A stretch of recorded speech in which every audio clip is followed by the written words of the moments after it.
What's up, Ragin Nation? How's it going? This is Alex Yu, and you're watching The Road to Beast Wars. This is just a web series. We're talking about the production of Transformers Rise of the Beasts. This episode number 69, dudes. And in this episode, we're going to talk about, just as the title suggests, is Transformers Rise of the Beasts a prequel or a reboot? I've actually talked about this topic before, and the topic has come up again. And it's going to keep on coming up again because it's a very confusing question because there are no consistent answers. So if it's a prequel, then it suggests that it's connected to the Bayverse. If it's a reboot, it suggests that it's starting out fresh, okay? And just like I said before, there are no consistent answers for this franchise, or rather for this film, rather, because everybody's saying something different. So let's just go back to the very beginning. Producer Lorenzo de Bonaventura said that this film is a prequel. So that suggests that it's connected to the Bayverse. And don't forget that producer Lorenzo de Bonaventura has been with the production since the very beginning. 2007 Transformers, Michael Bay, the very first Transformers live action film. He's worked on them all. He's the producer of every single film. And he says it's a prequel. So if anybody knows this franchise more than anybody, it's producer Lorenzo de Bonaventura. Okay, Lorenzo de Bonaventura. Stephen Cable Jr., the director of Transformers: The Rise of the Beast. He's coming on to this franchise with Transformers, the 7th installment in the live-action franchise with Transformers: Rise of the Beast. I'm very happy that he's on board. He's a fan of G1. He's a fan of Transformers Beast Wars. And he said in a recent interview that it's a reboot that's starting fresh. Okay? Is that the definitive answer? Still not. I've read all the comments. I've read all the comments in different forums and on social media. Fans are still asking, well, what is it? Okay, somebody said it's a reboot. Somebody said it's a prequel. Okay, they're both attached to the production and they're saying different things. Okay, so what is it? We'll tell you one thing that it is for sure. It's a sequel to Bumblebee. Okay, it's a sequel to Bumblebee for sure. Bumblebee takes place in the 80s. This one takes place in the 90s. Stephen Cable Jr. said it himself that the events of Transformers Rise of the Beast take place after the events of Bumblebee. Okay, so we can see that clearly, okay? Now, the thing is that Bumblebee actually works very well as both a reboot and a prequel to 2007 Transformers, Michael Bay's film. It works. It totally works, okay? However, just like the Star Wars franchise, there are inconsistencies. As in, like, there's continuity errors, okay? But overall, as a story, it works very well as a prequel, okay? You got the 2007 film. Bumblebee is a Camaro, okay? And there's a lot of other connections, okay? Bumblebee is a Camaro. Of course, Peter Cullen's voice. The fact that Bumblebee doesn't even have a voice, okay? So that very much works as a prequel because Bumblebee doesn't have a voice in Bumblebee. Peter Cullen's voicing Optimus Prime, and Bumblebee becomes a Camaro at the end of Bumblebee. Okay, but then he ends up becoming something else in Transformers: Rise of the Beast. Like, he upgrades his modes again. But in any case, you can see how there's a connection. So it works as both a reboot and also a prequel. So it's both in a way. It's here's my opinion about it. I'll just be completely straight up with you, okay? And that is, I've said this in my previous video, and that is the studios, the producers, they're never gonna tell you that it's a reboot.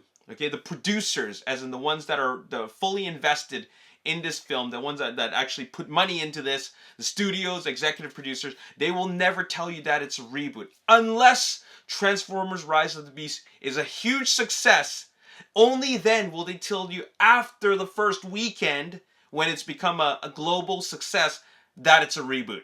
Okay? Because that suggests that, hey, we rebooted it and it's successful. As you already know, reboot's a very sensitive word, okay? People, when they hear reboot, they groan. They're like, oh my God, they're rebooting it again. You know what I'm saying? So that's why they don't want to use that word reboot, okay?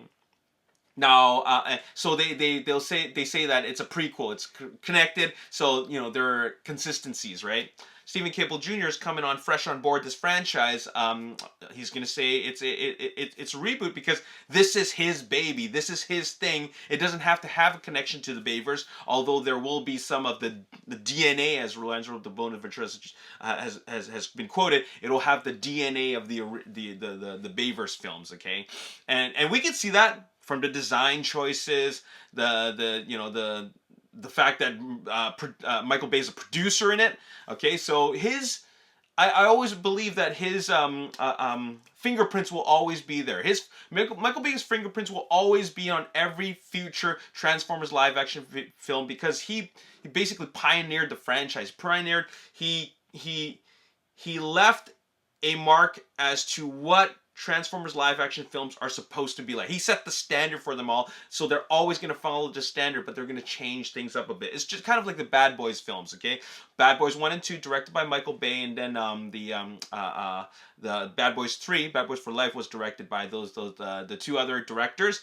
But then it's got, you know, it just has the DNA of the first two films, right? It feels like a Michael Bay film, but it's not, okay? You know what I'm saying? So that's how I feel about what Transformers Rise of the Beasts is, okay? So I'm going to go ahead and say that it's a sequel to Bumblebee, but it also works as a prequel to the Bayverse. I'm not going to go ahead and say that it's a reboot because I'm going to follow what the producer and the executive producer and studios are suggesting, and that is it's still connected with the Bayverse, and it still can be connected with the Bayverse. The only thing that won't make any sense is how does Unicron, like what's up with Unicron? You know, does he come up from the ground, or is he coming from you know, like a different galaxy? Like, what is up with that?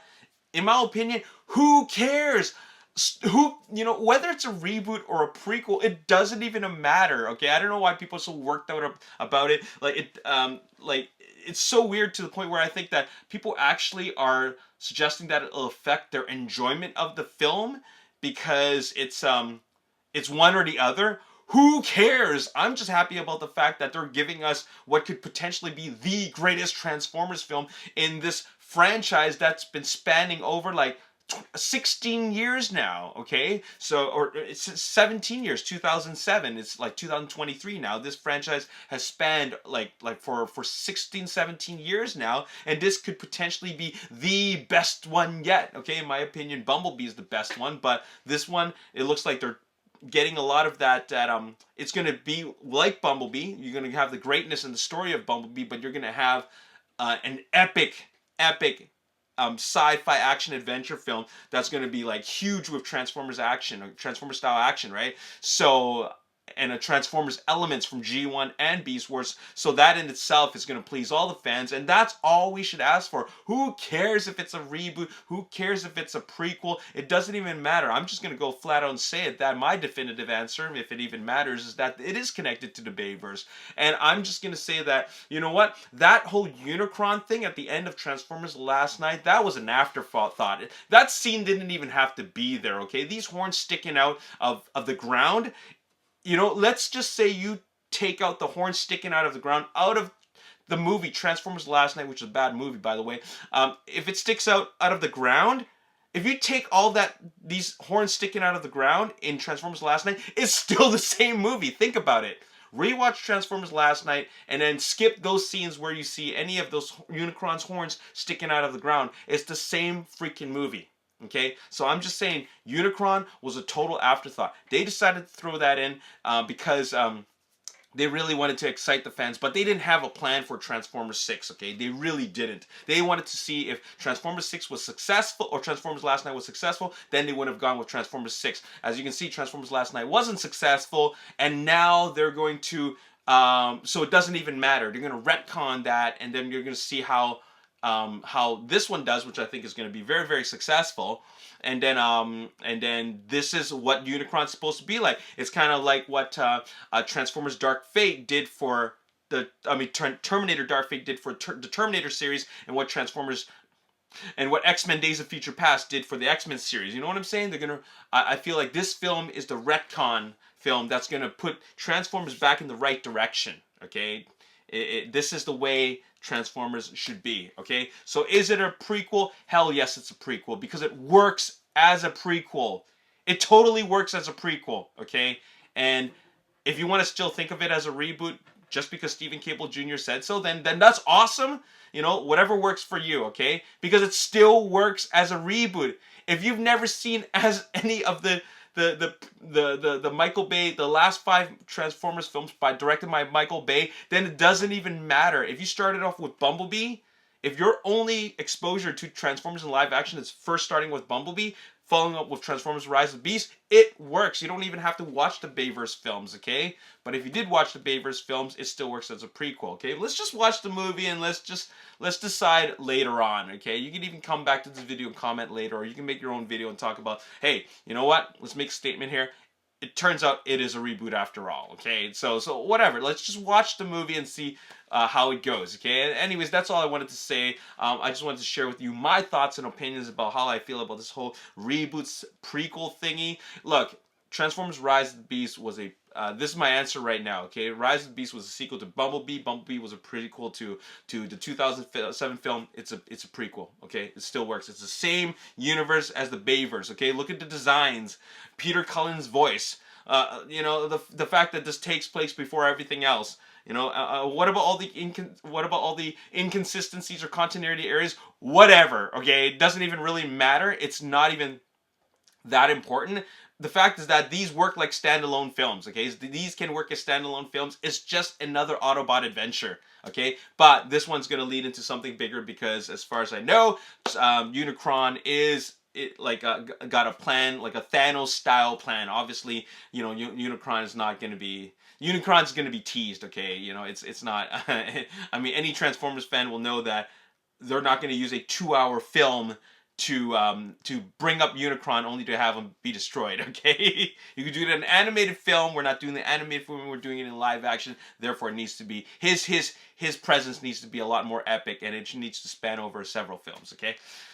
To build it up. Anyways, my name is Alex. Thank you so much for watching, and I'll see you next time. Peace.